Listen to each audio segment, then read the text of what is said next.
사도행전 15장 7절에서 21절.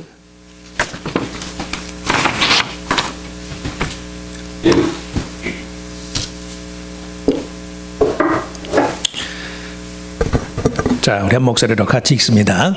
많은 변론이 있은 후에 베드로가 일어나 말하되, 형제들아, 너희도 알거니와 하나님이 이방인들로 내 입에서 복음의 말씀을 들어 믿게 하시려고 오래전부터 너희 가운데서 나를 택하시고, 또 마음을 아시는 하나님이 우리에게와 같이 저희에게도 성령을 주어 증거하시고, 믿음으로 저희 마음을 깨끗이 하사 저희나 우리나 분간치 아니하셨느니라. 그런데 지금 너희가 어찌하여 하나님을 시험하여 우리 조상과 우리도 능히 매지 못하던 멍에를 제자들의 목에 두려느냐. 우리가 저희와 동일하게 주 예수의 은혜로 구원받는 줄을 믿노라 하니라. 온 무리가 가만히 있어 바나바와 바울이 하나님이 자기들로 말미암아 이방인 중에서 행하신 표적과 기사 고하는 것을 듣더니 말을 마침에 야고보가 대답하여 가로되, 형제들아, 내 말을 들으라. 하나님이 처음으로 이방인 중에서 자기 이름을 위할 백성을 취하시려고 저희를 권고하신 것을 시몬이 고하였으니 선지자들의 말씀이 이와 합하도다. 기록된 바 이후에 내가 돌아와서 다윗의 무너진 장막을 다시 지으며 또 그 퇴락한 것을 다시 지어 일으키리니 이는 그 남은 사람들과 내 이름으로 일컬음을 받는 모든 이방인들로 주를 찾게 하려 함이라 하셨으니, 즉 예로부터 이것을 알게 하시는 주의 말씀이라 함과 같으니라.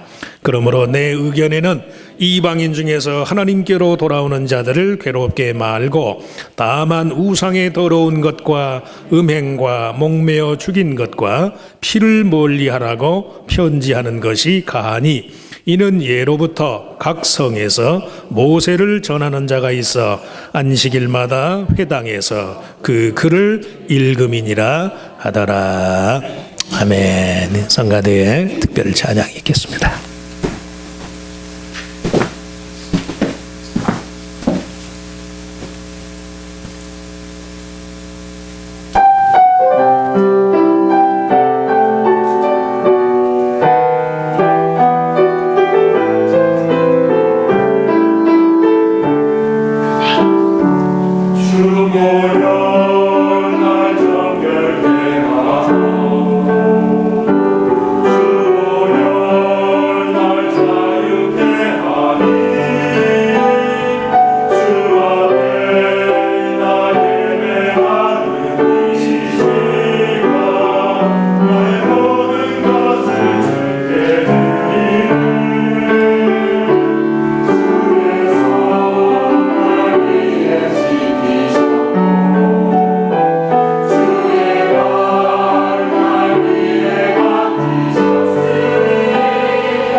예, 아름다운 찬양 감사합니다.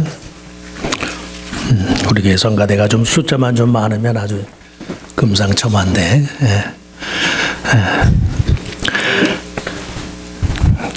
더 많아질 줄 믿습니다. 그래야 좀 지휘자도 좀 신이 나고 그럴 텐데 교회가 부흥이 돼야 또 성가대 숫자도 늘어나니까 전도를 많이 하시는 방법밖에 없어요. 교인 숫자를 불려야 성가대 숫자가 늘어나지. 우리 같이 읽은 말씀을 가지고 경향과 성향이라는 제목으로 잠깐 은혜를 나누고자 합니다.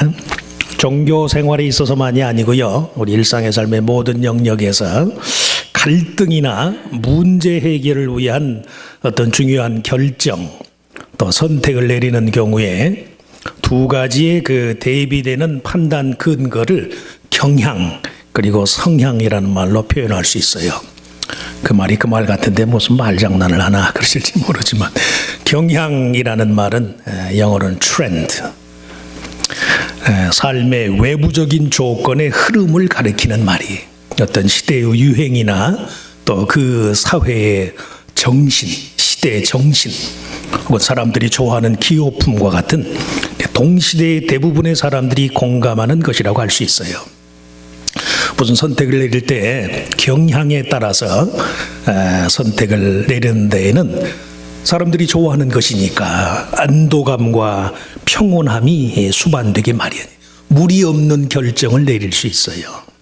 반면에 성향이라는 것은 각 사람의 내면적인 특성이나 기질 혹은 신념을 가리키는 말이, 자기 나름의 성향에 따른 선택과 결정은요, 스스로의 진정성을 확보하는 효과는 있지만 일반적인 차원에서의 만족이나 성과는 거리가 멀 때가 많아요. 사람들이 좋아하지 않는 거니까. 그럼에도 불구하고 믿음은 개인의 성향에 있어서의 변화를 촉구하는 것이고, 그런 개별적인 성향의 토대 위에서 한 시대와 집단의 경향을 만들어가는 것이라고 할 수 있어요. 사람들이 하자는 대로 따라가는 게 아니, 그건 믿음이 아니. 사람들이 뭐라고 하든지 간에 때로는 그리 아니하실지라도 nevertheless, in spite of, 그리 아니할지라도 하나님이 나의 주인이십니다. 세상에 돌아가는 풍조를 보면 사람들은 전부 그냥 시기하고 원망하고 뭐 질투하고 미워하고, 이 시대의 정신이 그런 것이라 할지라도 하나님이 그리스도 안에서 나를 위하실진데 하나님이 나를 사랑하시는 줄 믿습니다. 하나님이 나를 사랑하셨은즉 나도 그렇게 내 이웃을 내 몸같이는 뭐 예수님처럼은 못 되더라도 그래도 조금은 내 몸의 절반만큼이라도 사랑하겠습니다. 이건 성향이에요, 성향. 거룩한 성향을 갖춘 그리스도인이 되시길 축원합니다. 경향은 남 따라가는 건 경향이에요, 경향.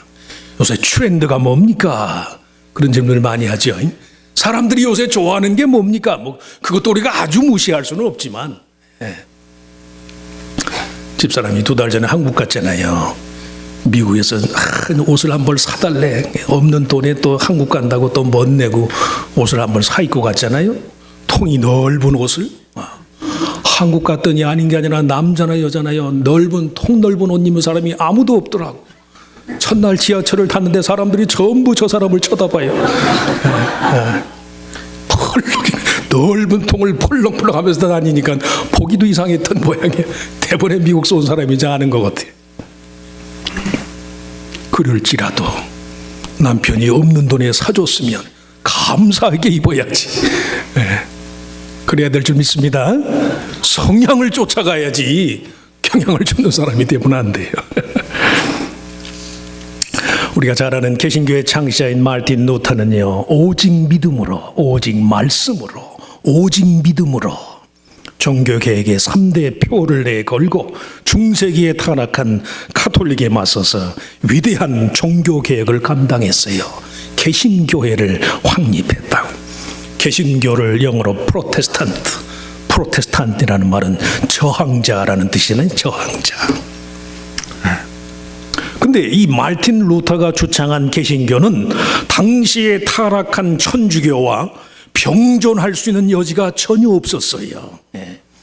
마치 세상 나라와 하늘 나라가 구별되듯이 교황의 가르침과 전통을 중시하는 천주교인들의 예식주의와 개신교인들의 믿음으로 말미암은 의로움, 이 신앙은 공존할 수 없는 것임이 분명했단 말씀이에요. 자신의 목숨을 위협하는 로마 교황청의 그 위세 앞에서요, 일체의 두려움 없이 분리와 저항이라는 개신교의 시대 정신을요, 온몸으로 구현하는 그런 삶을 살았어요. 수많은 연설문과 신학 논문을 통해서 가톨릭과 개신교의 양자 간의 불일치와 분리의 필연성을 주장했단 말씀이에요. 근데 그 마르틴 루터에게 친구 겸 제자이기도 하고 친구 겸 제자인 필립 멜랑흐턴이라는 사람이 있어요. 멜랑흐턴. 이 필립 멜랑흐턴은 루터와 함께 종교 개혁을 같이 합세해서 주창을 했는데요. 이 멜랑흐턴은 종교개혁 운동을 펼치면서도요, 루터처럼 가톨릭과 개신교의 분열을 당연시하지 않았어요. 루터의 뜻에 대해서는 동조하면서도 그가 추구하는 시대의 정신인 그 시대의 경향인 분리와 분열, 분노를 따르지 않았단 말씀이에요. 그래서 나중에 루터의 자서전에 보면 친구인 멜랑흐턴을 가리켜서요, 아주 그 나약하기 그지없는 사람이다, 심지가 곧지 못한 사람이다, 이런 비난을 받기까지 했어요. 근데 전문적인 얘기를 해서 좀 뭐하지만 필립 샤프라는 그 유명한 교회 사가가 있어요. 34년 동안 고대 교회부터 종교개혁 시까지 8권짜리의 기독교회사를 집필을 했어요. 근데 이분이 루터에 관한 설명 부분에서요, 루터와 멜랑흐턴에 대해서 이렇게 말해요. 루터의 저술들은 실전을 경험하도록 해주며 그의 말은 곧 전쟁이다. 신랄한 꾸짖음과 반격의 논리로 상대를 제압하는 능력을 갖추었고, 그의 수려한 문체와 열정에 찬 주장은 반대하는 사람들의 의견을 부끄럽게 하기까지 한다. 얼마나 루터가 말을 잘했으면. 아주 그냥 똑 떨어지는 논리로 개신교와 가톨릭은 병존할 수 없습니다. 아주 그 분리와 분열을 당연시하는 그런 논조를 펼쳤단 말씀이에요. 근데 필립 샤프가요, 루터의 친구였던, 루터가 그렇게 비난하였던 멜랑흐턴에 대해서는요, 분열과 분리, 분노의 시대의 정신을 반영하는 종교개혁 당시 개신교의 경향 대신에 그리스도의 교회가 진리 아래 하나가 되어지기를 바라는 개인적인 성향의 사람이었다. 이렇게 얘기해요. 종교개혁이라는 전쟁의 화염이 지나고 난 후 그리스도의 교회가 진리의 깃발 아래 하나가 될 날을 조용히 꿈꾸던 사람이었다. 깨어진 교회의 일치를 복원하기 위해서 힘쓴 자였고, 독일에 가면 엘바강이라는 강이 있어요. 엘바강의 강물만큼이나 많은 눈물로 깨어진 교회와 적개심으로 가득한 신자들에 대한 자신의 슬픔을 표현한 사람이었다. 그렇게 표현을 해. 루터가 활동하던 그 당시에는요, 그렇게 싸우고 분리하고 분열하는 것만이 능사인 줄 알았어요. 그러나 동시대를 살았던 루터의 친구는 이 다음 세대, 지금은 그렇게 저들이 싸울 수밖에 없고 분리할 수밖에 없지만, 언제건 그리스도의 교회는 예수의 이름으로 하나가 되어야 할 터이니까 그때의 성도들은 어떻게 살아야 할까, 이걸 내다봤단 말씀이. 싸워서는 안 되지만 부득이 싸워야만 할 때는요, 싸움에도 윤리가 필요해요. 다시 안 볼 것을 전제로 싸워서는 안 돼. 지금은 내가 비록 싸우고 지금은 내가 저 사람과 입장이 달라도 언제든 하나님, 한 분 하나님을 믿는 믿음 안에서 저와 내가 하나가 되어야 할 자다. 이걸 전제로 싸우시라는 말씀이에요. 안 싸우면 더 좋고, 그런다고 일부러 싸우실 필요는 없고, 이 다음에 화해하지 뭐 실컷 싸우고 화해하지 그러고 싸워서는 안 돼요. 안 싸우고 지낼 수 있으면 더 좋고, 싸움이 필연적인 경우에라도요, 다시 봐야 할 사람이다, 다시 만나야 할 사람이다, 다시 부둥켜 안아야 할 사람이다, 이걸 전제로 싸우라는 말씀이. 이건 경향을 따르는 게 아니라 뭘 따라요? 성향을 따르는 사람이에요. 성향. 이 멜랑흐턴의 서론이 좀 깁니다마는, 이 멜랑흐턴의 주장이요, 영국 교회의 청교도들에게 전해져서 영국에도 한참 종교 개혁이라는 미명하에 엄청난 소용돌이를 지났어요. 그때 이 멜랑흐턴의 주장을 논리를 추구했던 리차드 백스터라는 사람이요, 그 영국 교회가 국교회와 이 로마 교황청의 후원을 입는 성공회가 그렇게 나뉘어졌을 때, 그 리차드 백스터가요, 유명한 말을 남겼어요. 꼭 필요한 일들은 일치의 정신으로, 의심스러운 일들은 솔직함으로, 그리고 매사에 긍휼로. 다시 한번 말씀드릴까?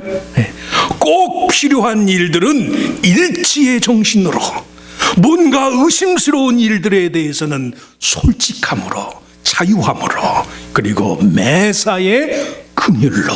이것이 크리스찬의 삶이어야 한다. 영어로는요, in necessary things unity, in doubtful things liberty, and in everything charity. 왜 말씀을 드리느냐? 이 세 가지 멜랑흐턴의 정신을 표방한 영국 교회 리차드 백스터 목사의 이 표가요, 나사렛 교단을 창시한 피니에스 브리지 목사의 나사렛 교단의 이념이 됐어요. 나사렛 교단이 여러분 아신 것처럼 1900년도 초에 미국 내에서 성결 운동을 하던 많은 성결 운동 그 집단들이 모여서 나사렛 성결교를 만들었거든요. 수많은 분파들이 모여있으니까 얼마나 말들이 많아, 얼마나 자기 주장이 많아요. 그걸 다 하나로 묶은 브리지 목사님이 참 대단한 분이에요. 그래서 사실은 나사렛 교단이 침례교나 이 장로교나 감리교에 비하면 사실 교세 자체는 얼마 안 돼요. 그런데도 이 나사렛 교단이 단일 교단의 이름으로 155개국에 선교를 해요. 그 문화적인 다양성에도 불구하고 이것이 어떻게 가능했는가? 꼭 필요한 일들에 대해서는 일치의 마음으로, 의심스러운 일들에 대해서는 솔직함으로, 그리고 매사에 긍휼로. 이것이 그리스도인의 성향이어야 한다. 역사상 최초의 종교회의라고 부를 수 있는 사도행전 15장의 예루살렘 평의회에서의 사도 베드로와 야고보의 결정도요, 믿음을 시대적인 경향이 아니라 개인적인 성향을 토대로 삼아야 한다는 점을 분명히 말씀해요. 유대인과 비유대인의 차이점은 물론이고 신앙생활 일체의 문제를 다룸에 있어서 다른 무엇보다도 은혜와 말씀과 믿음의 원칙에 입각한 분명한 성향이 있어야 된다. 은혜와 믿음과 말씀. 따라서 해보실까? 은혜, 믿음, 말씀. 이것이 성도의 성향이 돼. 성향. 첫째, 은혜의 본질을 추구하는 성향으로 바뀌어야 돼요. 지금 말씀한 것처럼 사도행전 15장의 예루살렘 공회의 대주제는요, 모든 믿는 자에게 허락된 예수 그리스도 안에서의 풍성한 하나님의 구원과 그 풍성한 생명의 은총을 나누는 일보다도 우선적인 가치를 지니는 일은 있을 수 없다. 교회의 본질이 그거잖아요. 신앙인의 삶의 본질이 그거잖아요. 우리가 은혜로 구원받았으니까, 하나님의 은혜. 그러니까 우리들 각자의 구원 여부를 결정짓는 일이 아니라면 그 외 신앙인의 삶에 수반하는 모든 요소들에 대해서요, 절대적인 기준을 부과하는 일을 우리 스스로가 삼가해야 돼요. 네. 성도라면 저나 여러분이 할 것 없이요, 전도와 선교와 그리스도의 주권에 대한 복종과 신앙 고백, 예배와 같은 것이, 이런 것들이 과연 목숨 걸고 해야 할 일이에요. 교인들 간의 분쟁이나 서로의 입장을 변호하는 것이나 으뜸이 되려는 마음가짐이나 파벌의식과 같은 것은 지극히 상대적이고 소일거리에 지나지 않는다는 그런 말씀이에요. 예. 본질적이지 않은 것들이 자꾸 이슈화되는, 이게 보세요, 개인이나 집단이나 건강하지 않으면요, 비본질적인 것에 대한 에너지를 너무 많이 써버려요. 너무 많이. 예. 지금도 제가 좀 그래요. 마음 먹고 공부하려고 그러잖아요. 예. 어려서부터 그래서 공부하려고 하면 책상이 깨끗해야 돼. 책상. 예. 내일이 시험인데도요, 오늘 저녁에 공부하려면 책상 정리를 해야 돼. 책상 정리. 그리고 책상 정리하다 보면 12시가 넘어요. 그러니 무슨 공부를 하겠나. 시험이 내일인데 공부가 본질이면 공부를 해야지. 책상이 깨끗한 거하고 공부하고 무슨 상관이 있어요. 그래서 제가 변변한 대학을 못 갔나 봐. 믿는 자의 삶이 그래요. 본질이 무엇이냐는 말씀이에요. 본질. 신앙인의 삶의 본질이 뭐예요? 하나님의 은혜, 하나님의 은혜. 죄 가운데 죽을 수밖에 없는 인생을 하나님이 그의 아들 독생자 예수 그리스도를 희생제물로 내어주시기까지 하면서 우리를 향해서 그렇게 사랑하시는 사랑. 아무리 미운 사람이 있고 아무리 관계가 꼬이고 아무리 내가 내 자신에 대해서 후회가 들고 부족한 생각이 들어도요, 믿는 사람이라면 은혜가 제일이에요. 은혜가 제일 되시길 바랍니다. 다른 건 아무것도 보이지 않아. 눈치가 없고 교양이 없고 심지어는 매너가 나쁘다는 소리 들어도 괜찮아요. 본질에 충실하면 그만이. 믿는 사람이라면, 교회라면, 성도라면 은혜에 충실해야지. 은혜에. 하나님이 얼마나 나를 사랑하시는가.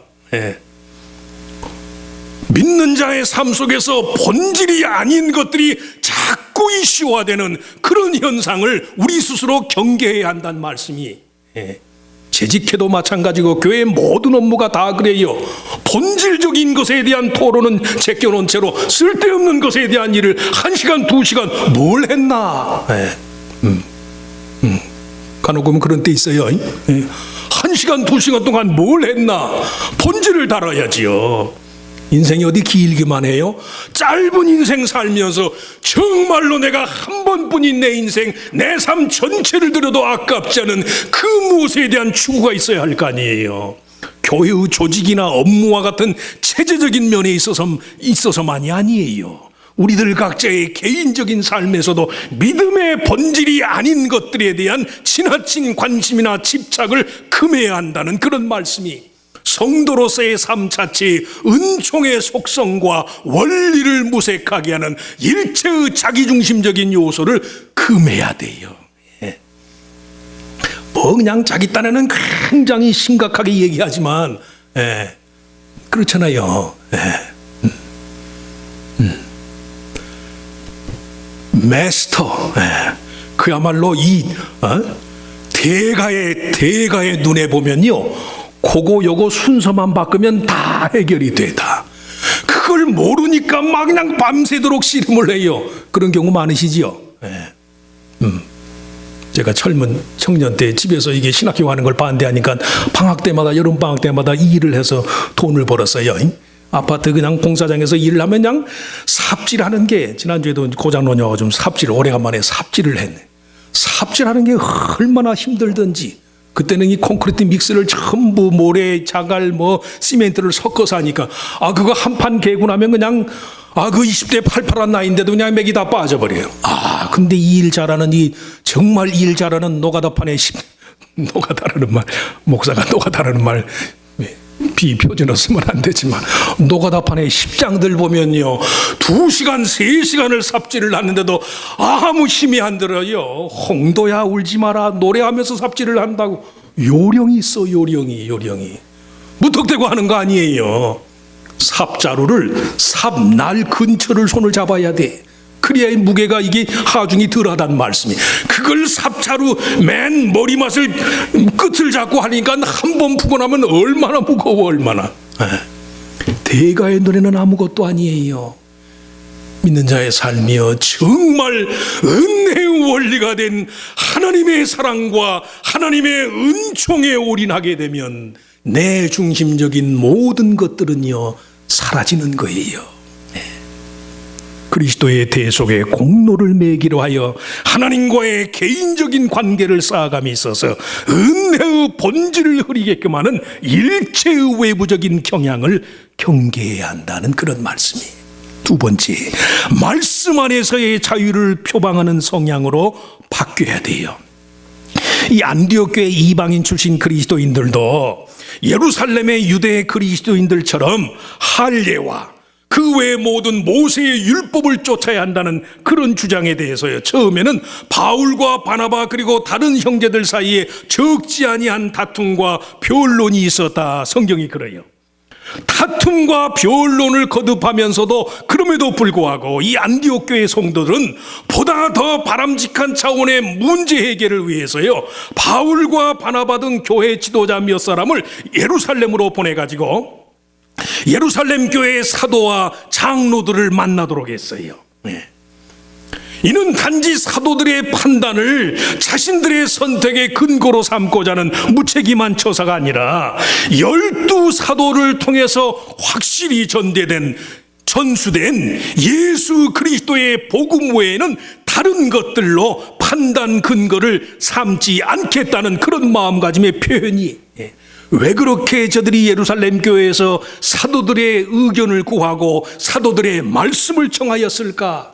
예수의 삶과 죽음, 부활 그리고 승천의 목격자들이었던 사도들의 말, 사도들의 증거 외에 그 어떤 것도 믿는 자로서의 내 삶의 판단 근거가 되지 않게 한다는 말씀이. 신앙생활에서 그런 경우 많잖아요.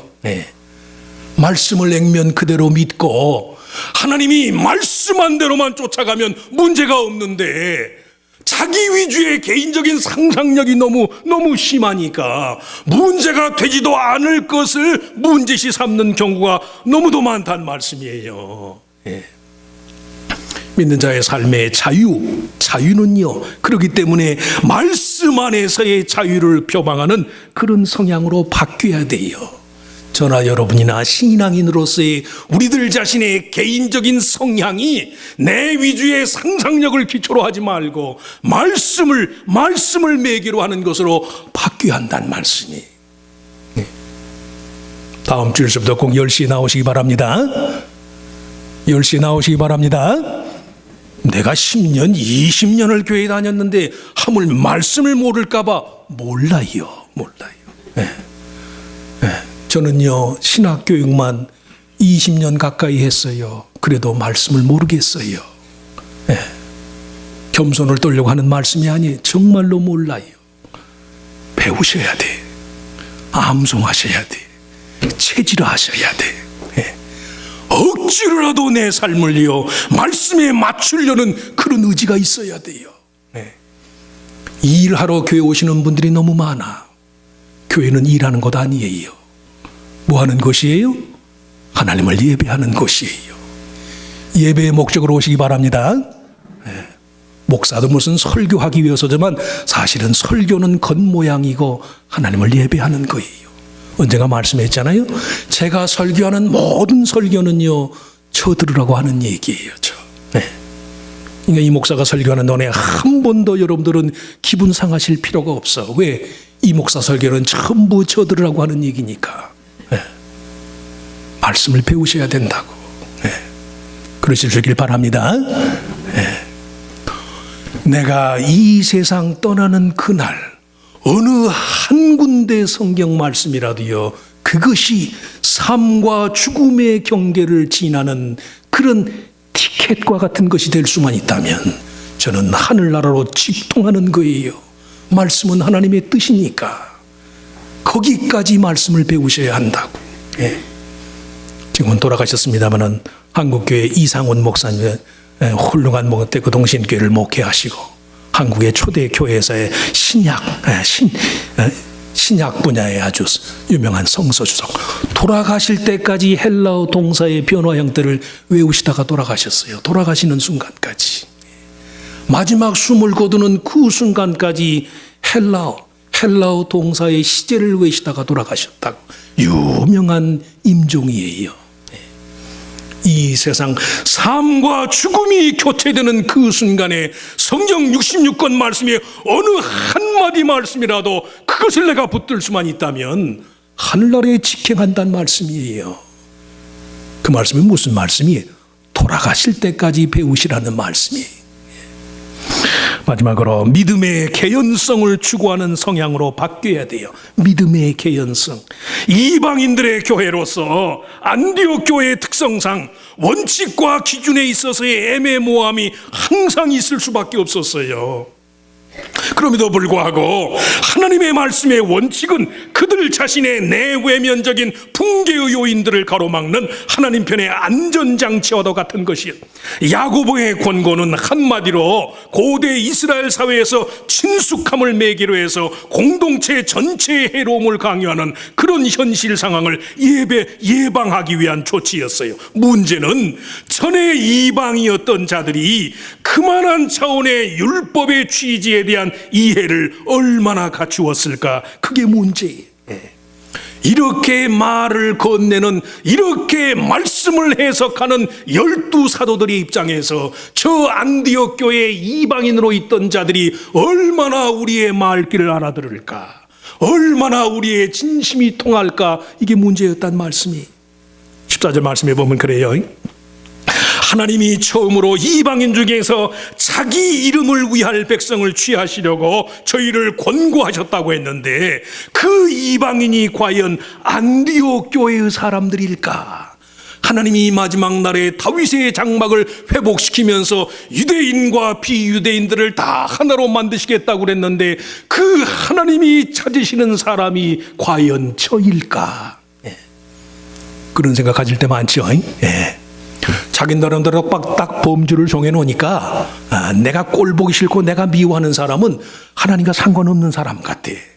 그러니까 아주 마음 놓고 안심하고 그 사람 욕하지. 하나님이 찾는 사람, 독생자의 십자가의 대속의 죽음의 값을 치르시면서까지 하나님이 찾고자 한 사람이 바로 그 사람이라고 생각하면요, 미워할 수가 없는 거예요. 어떻게 그 사람을 가리켜서 내가 손가락질하나요? 그럴 수가 없잖아요. 대개의 경우 신앙생활의 문제는요, 믿는 마음의 여부에 달려서 믿는 마음.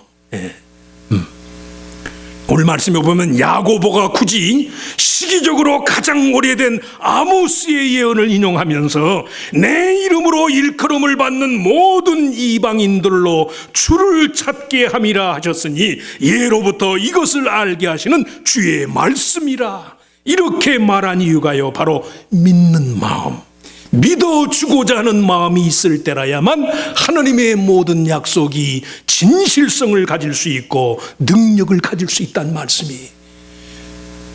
믿어주시기를 축원합니다. 아닌 것만 같아. 그 사람 하는 거 보면 아닌 것만 같아. 아직도 모르는 것만 같아. 하늘나라에 한참 하늘나라와는 전혀 상관없는 사람 같아. 아니에요. 그 사람이 바로 하나님께서 찾으시고자 하는 사람이, 그 사람이 바로 하나님이 위하는 사람이에요. 다원주의 시대니까 누구나 다 절대적인 진리란 없는 것이다. 그런 전제하에 문학이나 예술 작품 전반에 걸친 비평의 일환으로 실제로 문학계 내에서 의심의 해석이라는 말이 있어요. 의심의 해석, hermeneutics of doubt. 모든 걸 다 의심하는 거예요. 의심. 의심의 해석가. 1989년에요 말 테일러라는 프린스턴 대학의 인문학 교수가 있어요. 양반이 눈물, 아주 심오한 철학책이고 인문학책인데 그 제목이 뭐냐면 Tears, 눈물이야, 눈물. 눈물. 명사형으로는 tears가 눈물인데요. 동사로는 뭐예요? 동사. tear. 찢는다는 게 찢는다.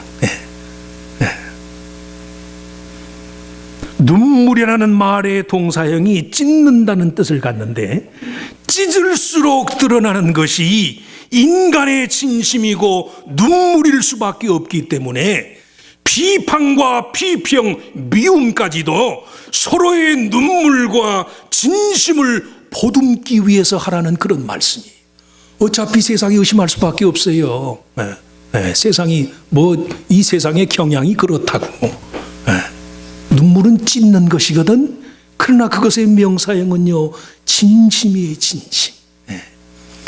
정말 내가 외면하고 정말 내가 찢어버릴 수밖에 없는 그런 경우를 알지라도요, 그의 눈물을 보듬고자 하는 마음으로 찢으라는 말씀이. 구약 성경에 보면 이스라엘 백성들을 향해서 하나님이 너희 옷을 찢지 말고 뭘 찢어요? 마음을 찢어라. 옷을 찢지 말고 마음을 찢어라. 회개가 뭐예요? 회개. 내 마음을 찢는 거예요. 내 마음을. 하나님 앞에서요, 내 진심을 드리는 거예요. 어떤 경우에도 회개한다는 말의 의미를 성경에서 옷을 찢듯 마음을 찢는 행위로 표현한 것도 마찬가지. 서로의 진심을 보듬고자 하는 마음으로, 그런 마음으로 대하고 그런 마음으로 살면 하나님께서 저를 통해서요, 하나님의 뜻을 나타내시는 거예요. 삶이 일체의 경향성에 매이는 대신에 하나님의 은혜와 그의 말씀 그리고 믿음의 능력에 의한 새롭고도 충만한 내면의 성향을 갖출 수 있는 저와 여러분이 다 되실 수 있기를 주의 이름으로 축원합니다. 축원합니다. 하나님, 예수 믿다 보면 때로는 하나님 앞에 홀로, 다른 사람이 내 마음을 전혀 몰라주고 오해하는 것만 같고 버려지는 것만 같은 혼자라는 생각이 들 때도 많습니다. 하나님과는 쉽게 통하는 것 같은데 인간관계에서 얼른 통하지 않는 것 같아서 서로의 마음의 귀를, 마음의 눈을 닫은 채로 그렇게 섞이지 못하는 삶을 살 때도 많습니다. 이런저런 세상적인 흐름을 생각하면 무던하게 또 단순하게 순종하고 겸손하고 진실하고 하나님의 모든 말씀을 따라 행하는 것이 얼마나 우리에게 손해가 되는 것만 같고 나만 어리석은 자 되는 것 같고 전혀 사람들이 나를 알아주지 않는 것만 같고 그런 생각이 들 때도 있습니다. 하나님, 그런 경우에라도 믿음을 세상적인 경향성을 따라가는 것이 되지 말게 하시고 언약과 말씀과 믿음 안에서 하나님의 사람으로서의 거룩한 마음의 성향을 쫓아가는 그런 우리들 모두가 되게 하시기를 빌고 원합니다. 아무도 나를 알아주는 사람이 없는 것만 같은 그 외로운 순간에 내가 여기까지 너를 안다, 내가 여기까지 너와 함께하마라고 우리 곁에 다가오시는 하나님을 만나고 그 하나님 안에서 세상 어디에서도 누릴 수 없는 충만한 그 마음의 충만한 희열과 기쁨의 소유자들이 되게 하시기를 빌고 원합니다. 그러기 위해서 어떤 경우에도 내 위주가 되게 말게 하시고 내 생각과 내 감정과 내 느낌대로 사는 자가 되지 말게 하시고 하나님의 은총, 모든 것이 하나님의 은혜입니다. 하나님의 말씀만이 나에게 길이 되십니다. 하나님을 믿듯 하나님이 나를 믿어주시듯 나도 주님을 믿고 그 믿음으로 모든 사람을 사랑하고 이해하고 용서하겠습니다. 이런 믿음으로 살아서 언제든 하나님의 위로에 손길이 닿는 그런 믿는 자의 삶이 되게 하여 주시옵소서. 이 믿음으로 다가오는 한 주간도 세상에서 승리하는 우리들 모두가 되게 하시기를 바라옵고 감사하며 우리 주님 예수 그리스도의 이름으로 간절히 기도하옵나이다. 아멘.